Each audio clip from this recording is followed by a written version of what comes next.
पढ़ा लिखा मूर्ख। भोलाराम गांव के किसान का एक लड़का था।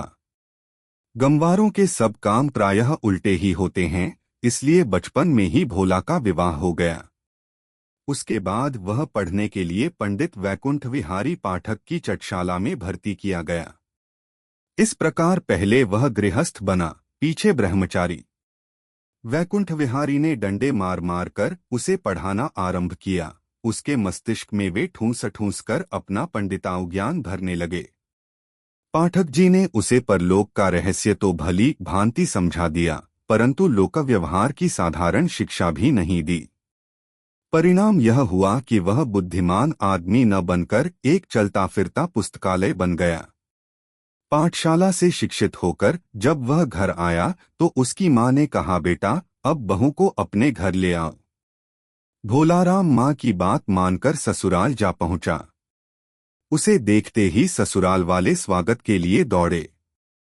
ससुर जी ने कालीन बिछाकर कहा, बेटा विराजो। भोलाराम खड़े खड़े सोचने लगा कि वर को प्रजापति, ब्रह्मा, राजा और अवतंस, सूर्य, आभूषण भी कहा जाता है।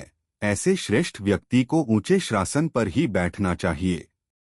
नीति का यह वाक्य भी उसके ध्यान में आता, उच्चैः स्थानेषु पूजन्ते, अर्थात उच्च स्थान पर रहने वाला पूज्य होता है। इस प्रकार के तर्क वितर्क करता हुआ वह एक कोने में रखे हुए अनाज के ढेर पर जा बैठा। ससुर जी के बहुत कहने पर भी वह सबके बराबर कालीन पर नहीं बैठा। इसके बाद ससुर ने पूछा, कुंवर जी घर में सब प्रसन्न तो हैं? भोलाराम चिढ़कर बोला, श्वशुर महोदय अपमान जनक शब्द न बोलिए। यदि मुझे आप कुंवर, बुरा दूल्हा मानते हैं तो मेरे साथ आपने अपनी कन्या का विवाह क्यों किया? ससुर जी मैं कुंवर नहीं, कुंवर कह रहा हूँ। युवराज बड़े लड़के या प्रिय बालक को कुंवर कहते हैं।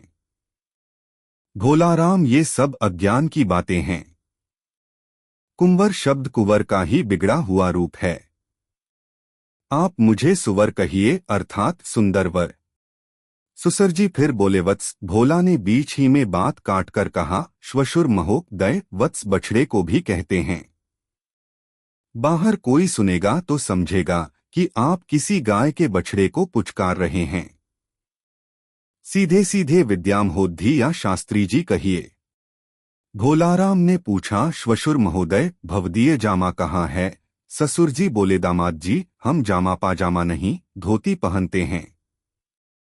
भोला मुंह बनाकर बोला, ओह धुरंधर विद्वान का विवाह कैसे अशिक्षित परिवार में हुआ? श्वशुर महोदय जामा लड़की को कहते हैं।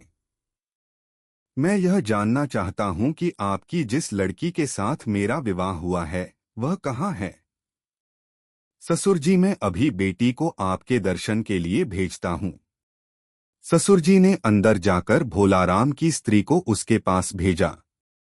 उसे देखते ही भोला बोला, आओ आओ माताजी, मैं दंडवत प्रणाम करता हूँ। स्त्री कुछ नहीं बोली। तब भोला ने फिर कहा, तुम शपथ खाकर कहो कि किसकी स्त्री हो। मैं तुम्हें नहीं पहचानता, इसलिए बिना पहचाने मैं पर स्त्री से नहीं बोल सकता। शास्त्र में लिखा है कि पर स्त्री को माता के समान मानना चाहिए। मातृवत परदारेषु। स्त्री ने संकोच के साथ कहा, स्वामी मैं आपकी पत्नी हूँ। बहुत छोटी आयु में विवाह होने के कारण आप मुझे पहचान नहीं रहे हैं।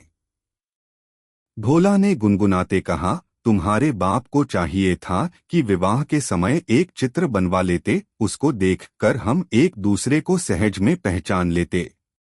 मुझे तो संदेह होता है कि मेरा विवाह किसी अन्य के साथ न हुआ हो।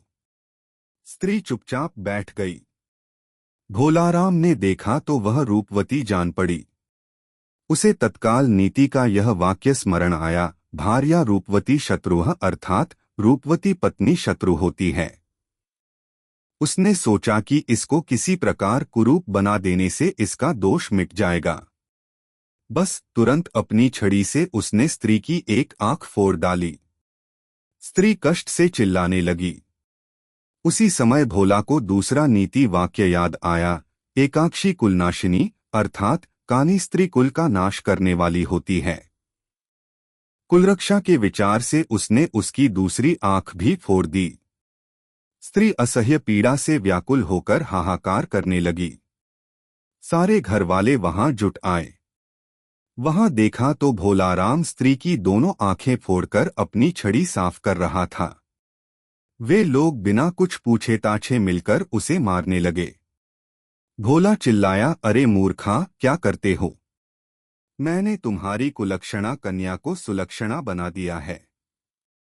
तुम लोग मेरा आदर न करके अनादर क्यों करते हो? सुसर ने उसको रस्सी से एक पेड़ से बांधकर कहा, कसाई, हम तुझे पुलिस के हवाले करेंगे, तब अपना ज्ञान छांटना। मार खाने और पुलिस के भय से भोलाराम की बुद्धि कुछ ठिकाने आ गई थो। उसने चिल्लाकर अपनी स्त्री से कहा, मेरी गृहलक्ष्मी, मेरा उद्धार करो, मुझे कारावास से बचाओ, नारी धर्म का पालन करो, पतित पति को क्षमा करो, नहीं तो कुल पर महाकलंक लग जाएगा। स्त्री ने अपने पिता के पैरों पर सिर रखकर कहा, पिताजी, कर्मों के दोष से ही ऐसा हुआ। अब आप इन्हें पुलिस के हाथों दे भी देंगे तो मेरी आंखें लौट नहीं आएंगी। इन्हें छोड़ दीजिए। अपराधी होकर भी ये मेरे पति हैं, मैं इनका भला ही चाहती हूँ। लड़की के आग्रह से पिता ने उस पढ़े लिखे मूर्ख को बंधन से छुटकारा देकर वहां से खदेड़ दिया।